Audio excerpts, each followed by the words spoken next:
What is good, YouTube? Quinn Wade coming to you with that instant basketball analysis on Analysis Playground on YouTube, exclusively on there forever. And we're going to talk about how the Miami Heat ended up beating the Brooklyn Nets 106 to 95. The Nets go to 7 and 19 and 3 and 11 at home. They played at home in this one, and Heat was on the road. They are now 15 and 12 and 5 and 8 after winning this one. Miami did win the first quarter 30 to 27. They won the second quarter 24 to 22. They lost the third quarter 24 to 23, but they won the fourth quarter 29 to 22. Andrew Wiggins was hitting some wide open threes and got a shot at the rim, which was a dunk in transition. Other than that, he went 3 of 11 from the field, 2 of 5 from 3, and 2 of 2 from the free throw line, and finished with 10 points in 33 minutes. He also had 4 rebounds, 2 assists, 2 turnovers, 2 steals. His rebounds, 2 of them was offensive and 2 personal fouls, and a +9 and plus minus. His jump shot had always been a come and go type of thing. He never been the greatest and most consistent jump shooter, especially from 3 or mid range. And he actually probably not the fastest or quickest guy anymore, even though he can still use that length and burst to catch you off guard from time to time. If he's not really doing that, he's scoring mostly from the perimeter now. Bam Adebayo, he did the same. He got some floater type of shots to go. In 31 minutes, he finished with 8 points. He missed all his threes, went 0-2 from there. He also finished 4-13 from the field, and he missed every single free throw. The best part about his night was that he had 17 rebounds, which actually was the most in the game for an individual player. He also had 1 assist, 3 turnovers, 1 steal, and 3 blocks. You know he's going to bring versatility defensively and make guys work and try hard to be able to score on them. Even if they do it successfully, it's not going to be easy. He had 2 offensive rebounds and 5 personal fouls in this one. They was going right at him and challenging them, and it worked sometimes for the Nets too. Plus 12 and plus minus for Bam. Khalil Ware was really good. He was finishing with alley oops. He hit a 3 in somebody's face in the fourth quarter, I believe, and he finished 8 of 11 from the field, all really high percentage shots and looks, and 5 of 6 from the free throw line. He also had 12 boards, so he had a double-double, 20 and 10 in 30 minutes. He also had 1 assist and 4 blocks. You know he's lanky. You know he's fast and quick for his size, so he can be underestimated sometimes as a shot blocker. He also had 3 offensive rebounds and 1 personal foul, finished as a +5 and plus minus. And Stormin' Norman Powell had another great game, 33 minutes, 24 points, the most on the team tonight. He finished 8 of 14 from the field, 3 of 5 from 3, and 5 of 6 from the free throw line. He was getting transition opportunities. He had the pull up game going, the drive game going, and this one it was working real well for him. 2 assists, 3 turnovers, 3 steals, 1 personal foul, and a +14 and plus minus by the time the game was over. And then Davion Mitchell, he got in double figures. The only guy to not get in double figures was Bam Adebayo, but everybody on the team also had an assist or more in the starting lineup and off the bench. But 5 of 11 shooting from Davion Mitchell. He missed every 3, 0-2 from the three-point line. No free throws taken by him, but he also did help with the 7 assists. He's been showing you that he can really set his teammates up and get them quick and fast, easy buckets. And he's been doing that all season, really improved as a playmaker and improved as a vision seer in this game of basketball. And he also got a steal and a personal foul and was a +11 and plus minus. Fatezio hit the open one, which was a 3 and a 2. 22 minutes for him, 7 points, 2 of 7 from the field, 1 of 3 from the three-point line, 2 of 2 from the free throw line. That's how he ended up getting those 7 points. 4 rebounds, 2 assists, 1 offensive rebound, 1 personal foul, and a -1 and plus minus. Jaime Jaquez had his jump shot going from mid-range and able to make a 3. Plus, he was able to get some shots near the basket like he usually does. 29 minutes, the most off the bench. He finished with also the most points, which was 19. He also took the most shots off the bench with 13. He went 9 of 13 from the field, 1 of 2 from 3 to get those 19 points. He also had the most rebounds off the bench with 5. He had a 1 assist, 3 turnovers, 1 offensive rebound, 1 personal foul, and a +4 and plus minus. And then Drew Smith, 24 minutes for him. 3 points, 1 of 8 from the field, 0 of 6 from 3, 1 of 1 from the free throw line. He ended up having 6 assists in this one, which was the most off the bench. He also had 3 boards, 2 steals, and a block. That was the most blocks and the most steals off the bench. and he also was a +5 and plus minus. You just like the fact that if he didn't shoot the ball that great, he still found a way to contribute on both ends of the court, and that's what Drew Smith brought to the table in this one. And then Yaka Chonis, 8 minutes for him. The only guy to not getting double figures in minutes off the bench. But he did make a three, and that was his only shot that he took. He also had 1 assist, 1 turnover, and finished as a -4 and plus minus. 41 of 89, 46% from the field, 9 of 28, 32% from three, and 15 and 19, 79% from the free throw line. As a team, they also had 51 rebounds, 23 assists, 14 turnovers, 9 steals, 8 blocks, and 12 personal fouls. And then the Brooklyn Nets played basically almost everybody that was available. Michael Porter Jr., man, he's a tough cover. He missed a lot of shots. He took a lot of shots in this one, good, bad, and ugly. And he also made some of them, too, that was tough. 34 minutes for him. He gave you all a whopping 28 points. He was 10 of 24 from the field, 5 of 14 from three, 3 of 3 from the free throw line. He was able to hit the mid-range to three, was able to drive to the basket, get an offense rebound, and go back up and finish it. Even though he only finished with 6 boards, 3 assists, and a turnover, he also had 2 offensive rebounds and a personal foul and a -7 and plus minus. He just has to continue to keep his head up because, like, he knew going to the Nets was going to be tough. He knew that everybody was going to be focused on him, especially with Cam Thomas being out. He still celebrates his teammates. He's still having fun, putting up numbers and playing his game and showing you that he's one of the best forwards in the league, which we knew because he's a starter. And if you're a starter, that means you're one of the best at your position. And he's really having a good breakout and most improved player type of season. And he's actually playing at the all-star level. He might not make the all-star team, but the numbers and the efficiency and everything is there for him. And he hasn't really slowed down. He's been able to keep it up all season. I'm not really surprised about it, but I am happy for him to show that he can really play.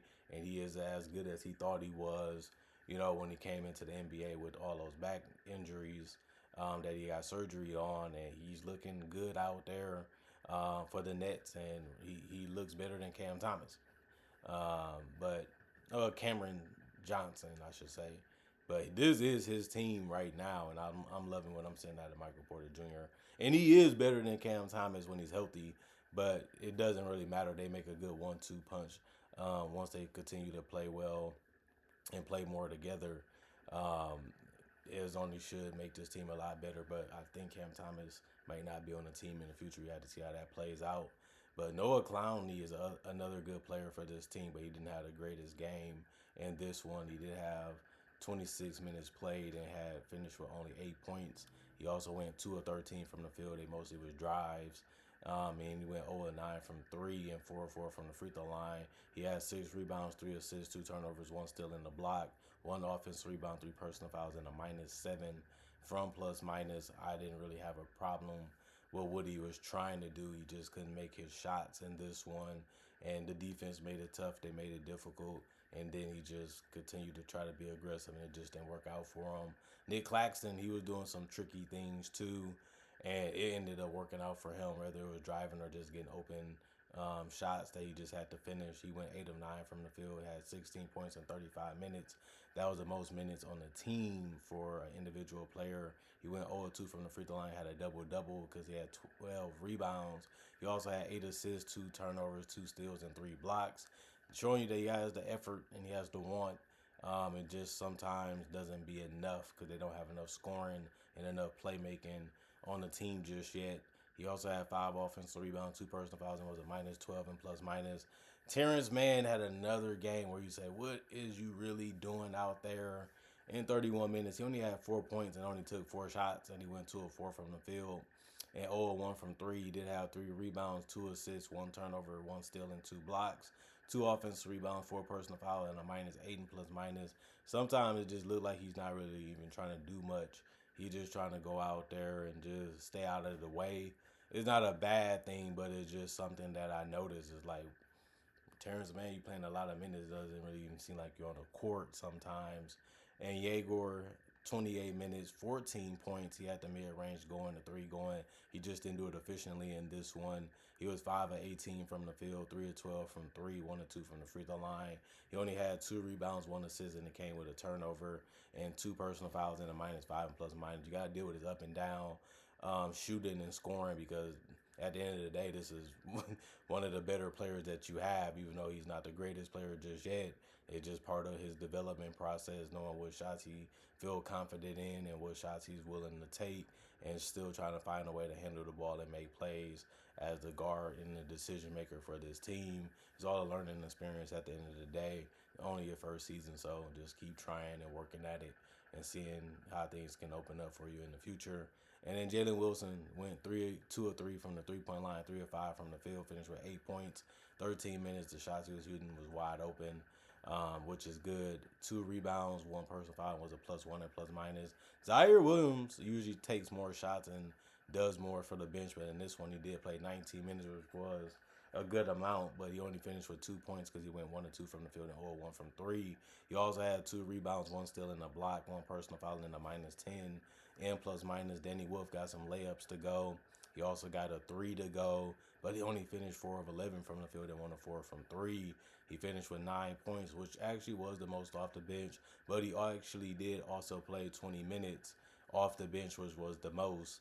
He had 5 boards, 2 assists, 3 turnovers, 2 steals, 1 offensive rebound, and no personal fouls, and finished as a -5 and +. Everybody off the bench did get a rebound or more when they was out there. Day'Ron shot or used his to finish around the rim, but he missed every 3 that he took, going 0 of 2 from 3 and 2 of 4 from the field, because the only shots he missed was the threes, and finished with 4 points in 13 minutes with 6 boards, 2 assists, 1 turnover, 3 offensive rebounds, 1 personal foul, and a +1 and +. And then Tyrese Martin, he missed basically every shot.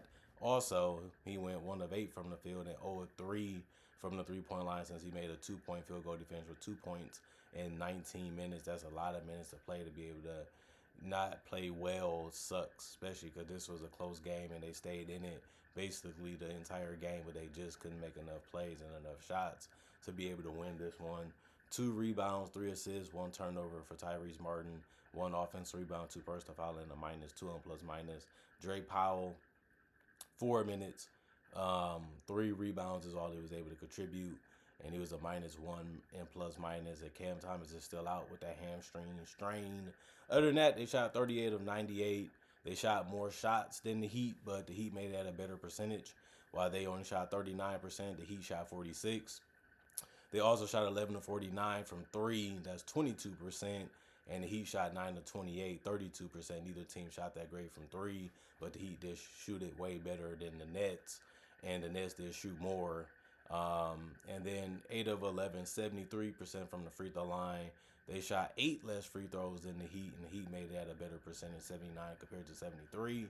The Heat had 51 rebounds, the Nets had 49, so they lost that one. The Nets had 24 assists to the 23 of the Heat, and then 12 turnovers less than the Heat because they had 14. 7 steals, 2 less than the Heat because they had 9, and the Heat had 8 blocks, and the Nets only had 7. 15 offensive rebounds for the Nets compared to the 9 of the Heat, but the Heat had 42 defensive rebounds, and the Nets only had 34, so it kind of evened out a little bit. And then 17 personal fouls. The Heat was able to get 12, which was better than, obviously, what the Nets did.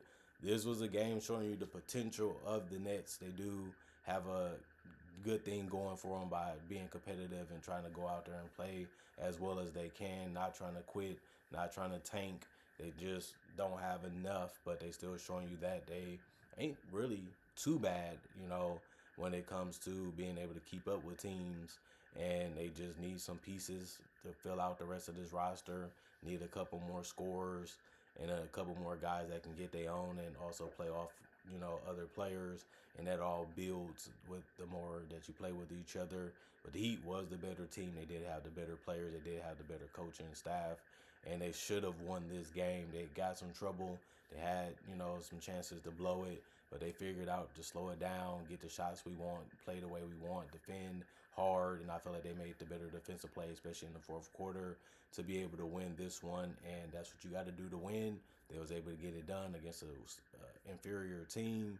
And that's what you have to do if you want to make it the playoffs. You got to beat the good, the bad, and the ugly, and beat some of the great teams here and there. And the Heat have been able to figure that out so far with all the guys in and out of the lineup, guys missing a lot. They still was being able to have a above 500 record and that will continue after this game. Also, comment, like, subscribe, share, hit the notification bell to get the analysis when it first come out. Also do conversation videos just like this, but about other topics that are NBA and basketball involved. And then I also do breakdowns of real footage of legends, current legends, rookies, and also future stars. And I also do mock draft and draft coverage too.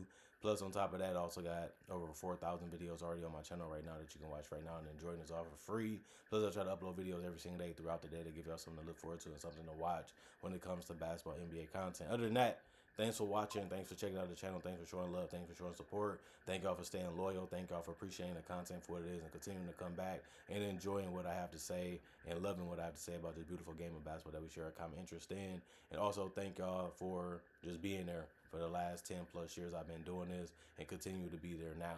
Other than that, y'all stay blessed up. Y'all stay good. Peace. And I'll see y'all later today, hopefully with more analysis.